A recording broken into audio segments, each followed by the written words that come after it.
Plato, the philosopher who changed the world. Plato was not born a philosopher. He was born a dreamer in a city full of power, beauty, and ambition, Athens. His story is not just the tale of a man who thought deeply, but of a man who dared to ask questions no one else had the courage to ask. His life's journey, from a young aristocrat to one of the greatest minds in human history, is a story of curiosity, courage, and the search for truth. Around 427 BCE, in the glorious city of Athens, a baby boy was born into one of the most noble families of Greece. His parents named him Aristocles, but later he became known by a nickname, Plato, meaning broad, perhaps for his wide shoulders or wide thoughts. Athens at that time was the center of art, democracy, and learning. It was a city that admired beauty, wisdom, and honor. Plato grew up surrounded by politics, poetry, and philosophy.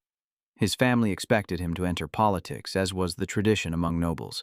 But Plato was different. Even as a child, he asked questions that confused the adults around him. Why do people fight over power? Why does truth matter less than winning? Can we ever know what is truly good? These were not the questions of an ordinary boy. They were the questions of a philosopher in the making. In his teenage years, Plato met a man who would change his life forever, Socrates. Socrates was unlike any teacher Plato had ever met.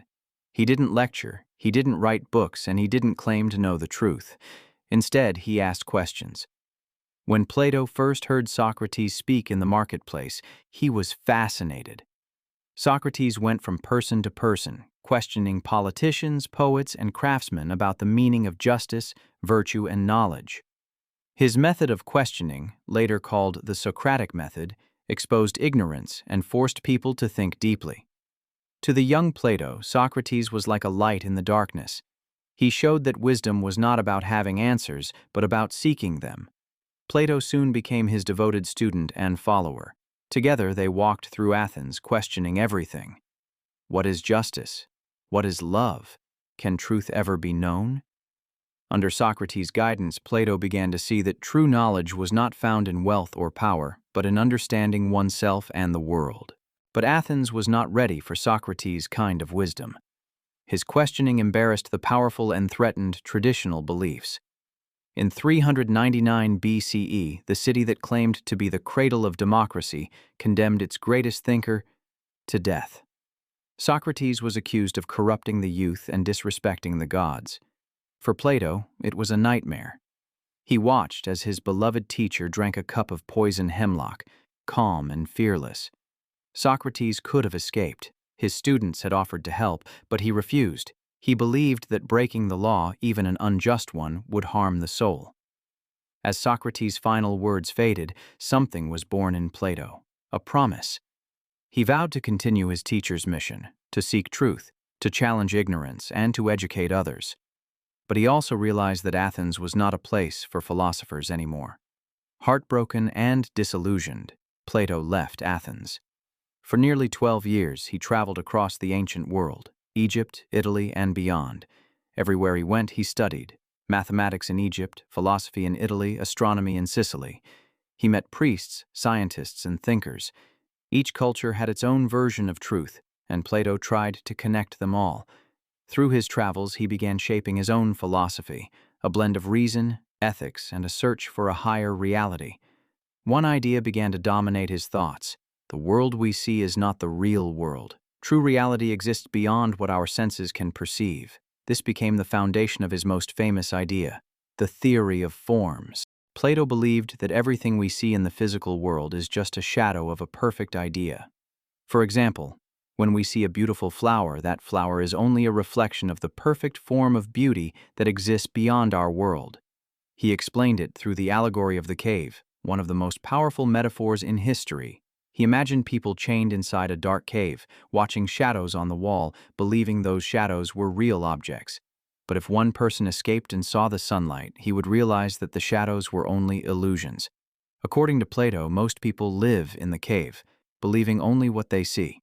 The philosopher is the one who escapes, sees the truth, and returns to free others.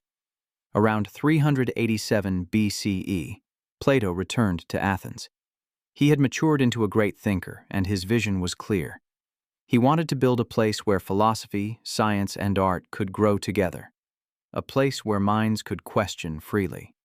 He founded the Academy, one of the first universities in the world.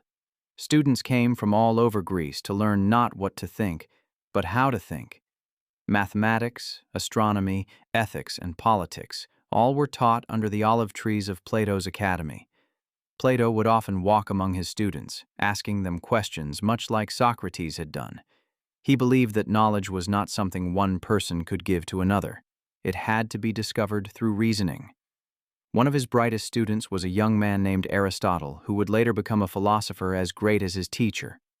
Plato had another dream: to combine wisdom and power. He believed that the world would only be just when philosophers became kings, or kings became philosophers. In his famous book, The Republic, he imagined a perfect state ruled by wise and virtuous leaders, not by those hungry for power. When the ruler of Syracuse in Sicily invited him to teach his son, Plato saw an opportunity. Maybe, he thought, he could create a real philosopher king. But reality was harsher than dreams. The young ruler was arrogant and uninterested in philosophy. The court was full of jealous politicians who hated Plato's ideas. Eventually, Plato's attempt to educate the ruler failed miserably, and he was even imprisoned for a time before being freed. This experience taught him a painful truth: the world often rejects wisdom. But Plato did not give up. He returned to Athens and continued teaching, refining his ideas about justice, love, and knowledge. Plato's way of writing was unique. He wrote dialogues, conversations between characters, usually with Socrates as the main voice. These dialogues were not lectures but living discussions about life's deepest questions. Some of his most famous works include The Republic, about justice and the ideal society, Phaedo, about the soul and immortality, Symposium, about the nature of love, Timaeus, about the universe and creation. Through these works, Plato didn't just teach philosophy, he created it. His ideas about truth, beauty, and justice still influence thinkers, scientists, and artists, even today. As Plato grew older, his academy became the most respected center of learning in the ancient world. Generations of students came to study under his guidance.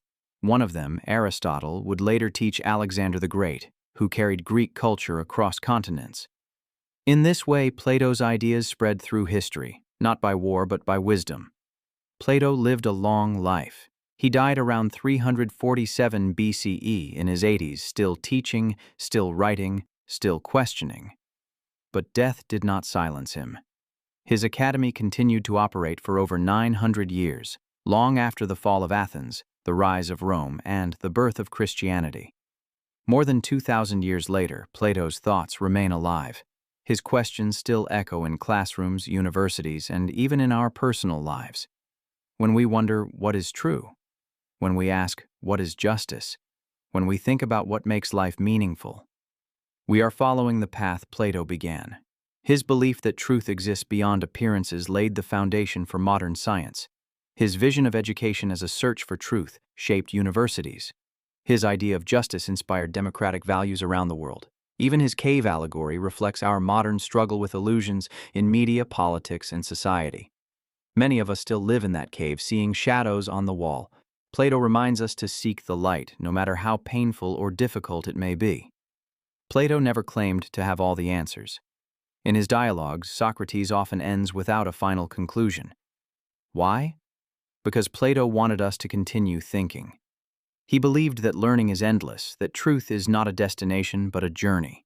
That is perhaps his greatest gift to humanity, the courage to question. In one of his writings, Plato said, "The unexamined life is not worth living." To him, philosophy was not about abstract theories. It was a way of life, a discipline of the mind and soul. It meant living with awareness, honesty, and curiosity. Imagine Plato now, not as an old man in Athens, but as a symbol of the human spirit. His story is not only about ancient philosophy, but about all of us. Each of us begins in a cave, seeing only shadows of our fears, our opinions, our limited understanding. But if we dare to turn around, to question, to seek truth, we walk toward the light. That was Plato's message. That is why, even after 2,400 years, his story still inspires. He showed that true greatness is not measured by power, but by wisdom. Not by wealth, but by understanding.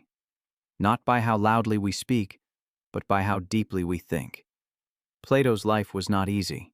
He lost his teacher, faced rejection, and saw his dreams crumble more than once. Yet, he never stopped searching.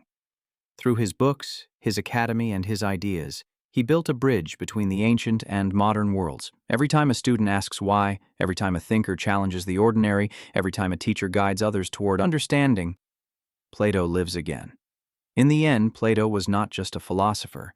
He was a reminder of what it means to be human, to seek truth, love wisdom, and never stop learning.